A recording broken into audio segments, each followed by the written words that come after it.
Welcome everyone to another episode of Talking Sam. With me today is independent pro wrestler, the lovely and talented Miss Gypsy Mac. Miss Mac, thank you for joining me today. Thank you for having me. How are you doing today? I'm doing good. How are you doing today? I'm good. It's really hot where I live, so I'm just trying to stay cool and I don't want to go outside. I know that feeling. Living out here in Phoenix, we once it gets hot, we tend to stay more indoors than outdoors. Oh, yeah. And then going out at night is the right move too, because during the day it's just so hot. Especially out here in the desert, because once the desert, it gets pretty cold out here, so it kind of balances out. Yeah. Well, Miss Mac, thank you for joining me today. I really want to get into it with you about your career as a pro wrestler and how you got into it. But first, I want to talk to you quick about your recovery because I did some research that you did injured your knee last year, right before I believe COVID really Yes. started. Uh, How has the recovery been for you so far? How did you injure your knee? I injured my knee in February of 2019. No, 2020. It was 2020, yeah. So it was so stupid. I was at a concert and I was in the mosh pit because I'm one of those people. I like to go to heavy metal concerts and, throw my body around. Oh And man. it was just too much chaos, I guess. I went to go push someone else pushed me the wrong way, and my knee Oh. just like popped. Oh So, dang. yeah, I like couldn't really walk and I was in a lot of pain. So I just kind of chilled the rest of the concert. Went to the doctor. They were like, well, nothing looks broken. And I was like, okay, I guess. So chilled for a little bit longer.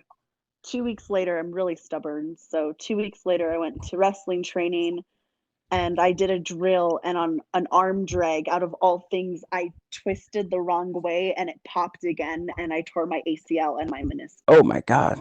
That had to be a very scary experience to experience something like that. When you felt something like that, what's the first thought in your mind? So at the concert, I kind of drank, so I didn't really think anything of it. But at training, when it happened, I was like, oh my God, something's wrong. Most definitely, like I tore something because that pop, if something pops that's not normally supposed to pop like that, something is definitely wrong. And how's the recovery been so far from then till now? It's been good. Unfortunately, COVID hit the US, I would say maybe a couple of weeks after that. So it pushed everything back, which really sucked. So I wasn't able to get my surgery until the summer. I got it in July. And it's been going great. I actually defied the odds and I came back quicker than what I was supposed to. I was training about 6 months after my surgery. Most people don't start training until like 7 or 8. Was that in January you got back into training or February? I would say at the end of February is when I started, yeah, going back into the ring and getting back in there. That's great to hear. I'm so glad you're back in it.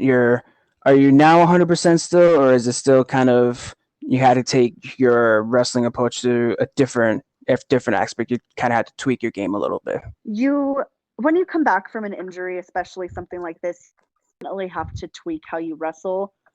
I'm now not as high flying as I once was because I'm not 100% healed yet. I still have to wear a knee brace and I'm still not a year from my surgery.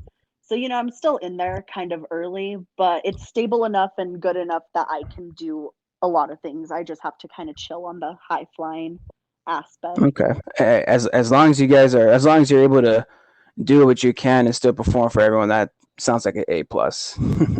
Yeah, most definitely there and be a ground based wrestler, not be able to do a lot of my high flying stuff and not be in there at all. And the way you talk and how you explain how you go from high flying to a ground base, it really sounds like you've really grown up with pro wrestling. Where did your love for pro wrestling begin? I've been watching since I can remember. I always like to tell everyone that my mom was pregnant with me at a Monday Night Nitro. I have two older brothers. So when she was pregnant with me, she took them to go see Nitro in San Antonio. And it's Oh always wow. just been in my family growing up. Me and my brothers used to reenact what we would see on TV. And I just was one of the boys growing up, and that's just what I wanted to do. Man, that's interesting. You went with Nitro instead of Raw. A lot of people don't go with a Nitro. Yeah, I my parents were big into WCW, and I guess growing up too, where I'm from, not a lot of big shows come through, so you kind of have to pick and choose your battles of I have to drive over 6 hours to go see this show. Where am I going to go watch it? Grew up in a super tiny town, really, really small. So there wasn't anything going on anywhere near me. We had to go to another state. That's crazy. So, how did wrestling shows come to your part of town? Like, was it more of the smaller independent shows that you guys would go to get a look at? No, we would have to go. So like my parents would be like, "Oh, okay, we want to go to San Antonio. Monday Night Nitro is playing in San Antonio that same weekend. It works out perfect. Let's go." I didn't have like anything independent near me. Like right now where I currently live, Raw and SmackDown, not even Raw and SmackDown, the house shows come through once in a while. We don't get anything big like Hmm. that. It's still an out of Okay. state thing. Yeah. And who would you say was probably kind of like your first influence of pro wrestling? Like, I would if say my first person that I was like, "Oh my god, this is what I want to be like them." I would have to say Trish Stratus. that is a great choice. I remember being younger and I would just mock her and I would like pretend to be her. And she was one of the first people that I was like, "Oh my god, I want to do what she does. She's like so pretty and but she can also fight." Being such a Trish Stratus fan that you are, did you have you incorporated a lot of her work into your work as a pro wrestler? I actually haven't. So, I would say Trish is one of the people that I was like, "Oh my god, she makes me want to do this." But growing up, my people that I would invest with and the wrestlers that I started watching more, it was more like the Chris Benoit's, the Eddies, the Rey Mysterios, Jeff Hardy's. So I started wanting to do more high flying stuff and more lucha and more learning more of that technical aspect of it. Speaking of, you just mentioned Rey Mysterio, Benoit, and Eddie Guerrero. You and growing up in Texas, lucha libre is probably a big influence in your life as a pro wrestler. Was that kind of were you looking to train at that to begin training as a luchador when you first began training for a pro wrestler, or how did training begin for you? No, so I wasn't like, oh, I want to learn strictly lucha. I want to be a hybrid wrestler. I want to be able to do everything Rey Mysterio does, but also do everything Chris Benoit does, and Got it. also do everything, anyone does. I want to be well-rounded. Sorry, that's a hard word to get out sometimes. But I'm so thankful for my trainer because he teaches us different styles of wrestling. He teaches us lucha. He teaches us Japanese styled stuff. He teaches us technical, brawling, everything that you can think of. He shows us a little bit of it. Who is your trainer, or who was your first trainer when you first began training? So my trainer is still Gino Rivera. Gino told you so. Yeah, that is currently still my trainer. I'm still under him at Off the Ropes. Jason Dredd and Roland Roland still Steele have and been. and Gina, how do they feel affected you so far in your career? Their support so far, not only training but during the injury and just during everything with the COVID and trying to get through everything. They are definitely like my brothers, especially Roland and Jason. They have pushed me so much to a level that I didn't think I would ever be able to get to without them. They're very hard on me, and I'm the only girl at training, so I'm like their big little sister. I'm older than them, but they take care of me and they make sure nothing's going to happen to me, and they're the ones that teach me a lot. And you're always on the road with these guys, so you just get super close. That's really cool to hear because these guys pretty much become more than brothers. They pretty much become your family at a certain point in time. Correct? Oh yeah, like without them and Gino, I don't know where I would be right now because they've became so close, like so important in my life. I see them pretty much 3 times a week. I talk to them like every day because we're always just bouncing ideas off of each other and just talking about the next bookings and just trying to push to the next level that we can get to. Yeah, that's awesome to hear. Speaking of bookings, I was always interested to ask. I interviewed another pro wrestler the other about a month ago, and I forgot to ask him this, man. I wanted to ask you this: when you make a booking and you tell a promoter, "Hey, my name is this. I do A, B, and C," but a promoter tells you that's great, but we have someone else that does C. Could you only do A and B? Have you ever come across that yet in your experience yet, or Thankfully, no, I haven't really had any issues with getting booked and stuff like that. Gino really takes us under his wing and he has us go to shows. And the most important thing to do is paying your dues. You're not always going to get booked on a show just because you ask. Sometimes you have to drive yourself out there, go to the show, put in like the extra work to get on there. It's not just messaging a promoter and being like, "Hi, my name's so and so. I'd like to come out and work for you." It's networking and showing exactly who you are. And I'm thankful that that's something Gino has installed in us since day one. and staying on the topic, how has trying to go through the indie circuit so far been with kind of everything getting close to reopening now with COVID not 100% being gone, but more people are starting to get more vaccinated. We're starting to open things up. Are more places starting to lax on the open up more spaces for you guys? Are you starting to see more openings for you guys now to go to more than just a few cities and a few states? Oh yeah, like Gino for sure. I know he's booked every single weekend until August. So there's a lot happening, which is amazing. I'm still coming back from my knee injury, so I have my big match May 15th at IZW in Arizona. So that's coming up In, for me. But in, yeah, in like Tempe, Arizona, let's not forget. oh, is that where it's at? Yeah, I'm like Phoenix. I'm from New Mexico. Everything when I leave, it's all the same big city. I'm like, yeah, it's all Denver, and they're like, no, this isn't Denver, and I'm like, it's all Denver. Yeah, no, no, don't worry. Phoenix is so huge. It's like it's in Glendale. Now it's Phoenix. It's kind of like the same thing. Oh, okay. Yeah, it's the suburbs of the big city. They confuse me. But yeah, so I'll be doing that May 15th. Opening up, I'm working for a new promotion too out in California. They're called Pandemonium Pro Wrestling. I would check them out. They are an upcoming company that's getting ready to have a show in the summer.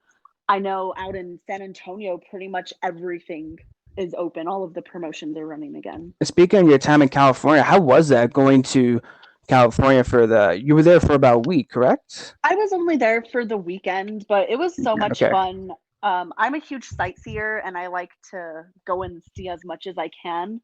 So I was all over the place. I stayed in Ontario, but I drove all the way to LA. I went to the beach. I went and saw Beverly Hills.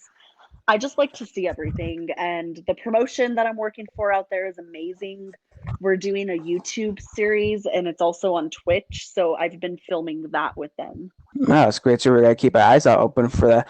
Do you know who was in the main in charge of the promotion? I don't remember their names. There's like a few guys that run the promotions, but their talent, we have people like Ryan Kidd, Benny Wasco, Jamie Senegal. So there's a lot of bigger names out on the indie scene that are being a part of this. All right, nice. We're all definitely gonna keep our eyes out open for that and make sure we take a look and get a look and all how everything looks and that.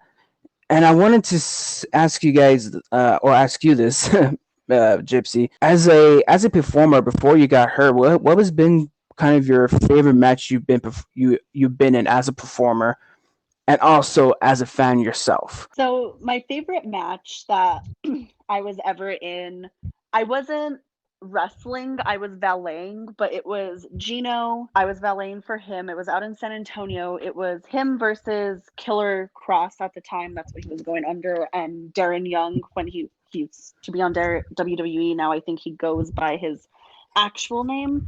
But it was a triple threat between the three of them. And that match was just so much fun to be a part of. From being a valet to if I was a fan watching it, there was so much entertainment and it was just really fun working with those guys. I remember watching that on your YouTube page and watching the whole match, and just seeing you and Gino just going in, soaking up all the heat from the crowd, and just seeing both Darren Young and Killer Cross, now Karrion Cross, just looking at you two, just like, who are these two? And then turning the match into a triple threat. And it was for, was it the promotion CLW? Yes, Am I yes. okay? And I remember during that match, we see Karrion Cross chasing Gino around the entire facility, and I just thought this is ridiculous, but so much fun at the same time. And I just think this is why I love pro wrestling. Yeah, that was probably my favorite match that I've ever got to be a part of. And me and Gino together, we're such a good team. People You hate guys us. really are. Yes. I have to say, you guys really feed off each other really, really well. Yeah, we've known each other for such a long time, so that's probably why. I've known him for like 3 years before I even started training. So, Now, knowing someone for so long, do you think the chemistry just comes up so naturally? yeah, most definitely, especially too because we're friends outside of him being my trainer. Like I said, I knew him before he started training, so we already have that bond. And then when we're out there together, it's like we can look at each other and we just know the signal to do something or to say something to get the crowd to hate us. And that's awesome. That's awesome. And at the end of the match, we saw Gino getting the roll of victory to win, and then we saw both Darren and Karrion Cross getting some shots on you and another of your cohorts. How was it like getting? I'm very curious to ask you this. Is intergender wrestling something we should really be opening up to, or because it looks like you're not afraid to take those moves or those hits from men, but do you think something wrestling should be something we should all be more open to? I think so. Like I said, I'm the only female at wrestling training, so that's all I know is wrestling with other guys. And intergender wrestling, it can be done right and it can be done wrong. But that's the same with having two guys in there, two girls in there. There's things that can go right and there's things that can go wrong. So I feel like people need to be more open to the idea of, equal, I like to say equal rights, equal fights. Because, Hey, I hey, can that's a T-shirt there probably for pro wrestling tees. I can take on probably a handful of guys that I know off the top of my head. Like, I can give them a good actual fight. Like, I know that for sure. Like, if we were to grapple MMA, like, I know I can give them a run. The same with wrestling. And that's why I like the pandemonium that I'm working for out in Kelly. That's what they're trying to showcase is intergender wrestling. Now, when you're first starting in pro wrestling, what was the one aspect of the industry you're kind of taken back by? Like you kind of had to, oh, I didn't know about this part of the business. That kind of like, oh, I didn't know about that, but I kind of had to adjust to it. Man, there's a lot that you don't know going into this industry. Like, you have to know, I guess you don't have to know, but you have to know people that can help you film stuff, edit stuff, make music for you. You have to be an actor, a model. There's a lot of different aspects to it besides what we just do in the ring. From the looks of it, it looks like you're hitting on all cylinders. I see on most of your posts, you're hashtagging every promotion that there is. Is there a promotion that you want to work for that hasn't got your eye on yet, or what's sort of like the dream, like the end game for Gypsy Mac to say? So of course, the end game is to obviously get signed by a big promotion, but I always tell everyone I'm totally fine being on the indies for the rest of my life because this is what I love to do. And if I can only get to the indies and that's it, I really want to wrestle for like GCW or Zello Pro or Warrior, one of those bigger promotions that those people go and wrestle for TNA. They go and wrestle for AEW, for WWE. That's where my end goal is. And when you say a big promotion, a lot of times it was always WWE was the pretty much the dream for everybody. Now with AEW being the new head dog in the industry, it's kind of you don't have to always go to WWE. you can also go to AEW as well. And I mean, it doesn't even stop at AEW. You can go and wrestle for Impact is still a great company to go work for. Correct. Out in Cali, they just opened up the New Japan Dojo. Oh, That is that's right. another Yes. great promotion. Like it just doesn't have to be WWE and AEW. You know, go to Mexico and go to AAA, go to Japan, go to Europe. That's the great thing about where indie wrestling is at right now is there's so many different options that your end game doesn't always have to be WWE or AEW. Now, with the independent wrestling, what's some of the international promotions that kind of been your that's kind of taking your eye? Like, has New Japan always been your kind of the promotion that's always taking your eye on when it comes to more into international promotion besides Mexico, or have you always looked at Stardom out there as well? Stardom is one that I would love to go to. Japan, like wrestling in Japan is something that's very new to me. I didn't really even know it existed until maybe 3 or 4 years ago when I started watching indie wrestling and stuff like that a little bit more. But I would love to go to Stardom. I really want to go to the UK and out to Europe. So Progress is one that I've been watching a lot. I'm not 100% sure. Is Progress still up and running in the UK? I think they just started back up because I follow them on Instagram and they've been posting some matches that are going to happen. Okay, okay, because I wasn't sure if they were coming back or not. What I thought I did see some of them coming back, or if I saw or I wasn't 100% sure on that. But I'm glad that that promotion is coming back. They always brought in some really great people and always produce some really great matches and shows. And that European wrestling is a different type. Like, you know, every country is a Yes. different type of wrestling. That stuff looks so, it's so strong style and so hard. And that's something that really interests me. Let me ask you this: we all know the Mexican style is the high flying luchador, but the Japanese and UK style is more of the not hardcore, but more of the hard hitting, brutal, strong side. What do you think is the difference between the UK and Japanese? Because it kind of seems a lot of it's more similar, but what do you think is probably the difference? I would say definitely with Japanese, they still do incorporate the more high flying, the more high risk kind of maneuvers. Where Okay, in Europe, I think it's more just technical ground based, like the tougher guy is gonna win. that actually makes a lot more sense. Now, have you ever competed outside of the U.S. or outside of Mexico, or are you looking to start going out to competing outside of those North America?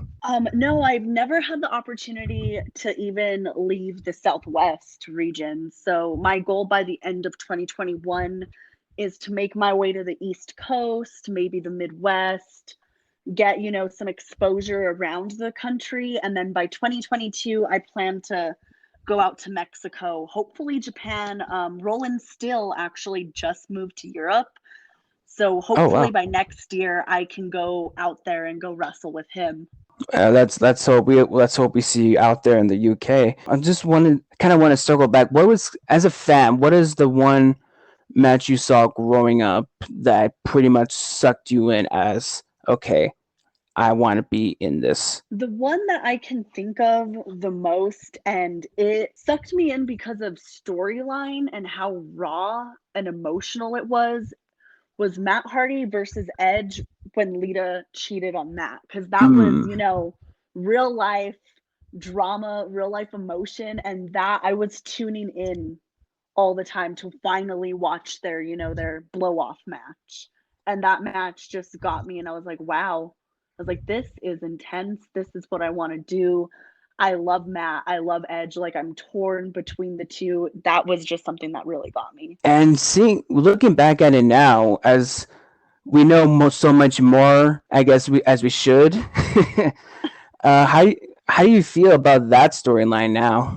I mean, I'm glad that they still did it. Like, obviously, it sucks what Lita did, but Right. sometimes things like that just happen in the industry. And the fact that they turned it into a whole storyline, I think was great TV, and I wouldn't have it any other way. Now, do you think us as fans probably do you think we know a little too much of all the backstage drama that goes on, to say the least, or is it better to keep things of some kind of like the mystery, like back in the days of the 80s and 90s, and somewhat in the 90s? I would love to go back to those days where, everyone was completely blinded to what was happening. The curtain wasn't lifted. No one knew what was going on. I would love to go back to that.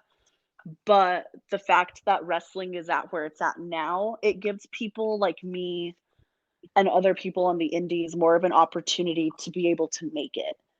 Because back then, I feel like all of the promotions were bigger and you had to know people, and it was mostly just like a guy sport.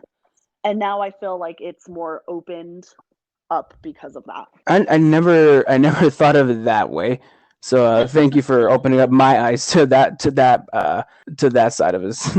Yeah, I guess when you start working in the industry, you kind of think of stuff a little bit differently. That's true. That's true. And me myself, I can read and listen to every podcast and every article that there is, but I'm not in like how you are in right now.